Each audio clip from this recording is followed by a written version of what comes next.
In a predominantly Hispanic neighborhood known for its poverty and gangs, growing up can be tough.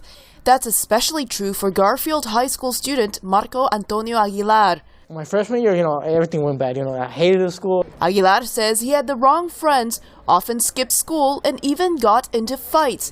The school suspended him, and he almost had to go to a school for problem students. But a talk with his mom woke him up. What also sparked the fire more was, with the help of the teachers that I receive and knowing that they did care about me, that really, the school did really help me. You don't have to suspend kids. It doesn't get you anywhere. It's not even expensive. It's very simple. Connect with students. Garfield High School principal Jose Huerta says when he first arrived here more than 4 years ago, the dropout rate was above 50%, and there were close to 700 suspensions a year. He says most of the suspensions were for behavioral problems, which school officials call willful defiance. It could be from chewing gum, from in class, sticking gum under the thing. Huerta changed the discipline policy. Those with willful defiance issues are no longer suspended. Instead, they first talk to a teacher, then a parent may get involved, and eventually a support group if needed. Garfield High now has an 85% graduation rate, and the school has changed. The reason we don't see vandalism or anything is because now there's a connection with our students. They respect us dearly, and we respect them.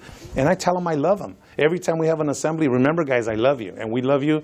And they all respond with an applause because they don't always get that. Punishments for behavioral problems were decided by each school in this urban district. But last year, the Los Angeles Unified School District banned suspensions for willful defiance issues. School Superintendent John Dacey. Far too many suspensions, and far too many suspensions for black and brown youth. Suspending and expelling students for nonviolent behaviors comes at great cost to both students and their communities. The U.S. Departments of Education and Justice recently called on schools to find alternatives to suspensions for nonviolent behaviors.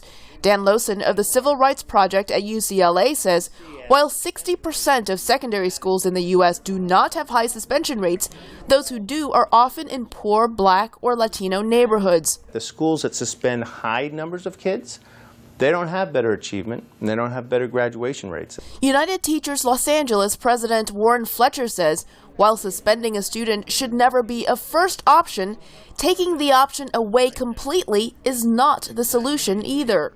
If you take it off the table, if you make it so that a school essentially doesn't have that option at all, in an environment of ballooning class sizes and deep cuts to student mental health, it creates a pressure cooker environment in a school, and that's not good for anyone.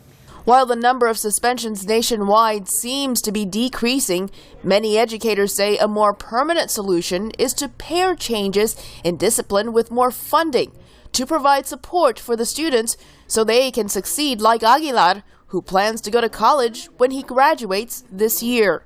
Elizabeth Lee for VOA News, Los Angeles. And what's the denominator?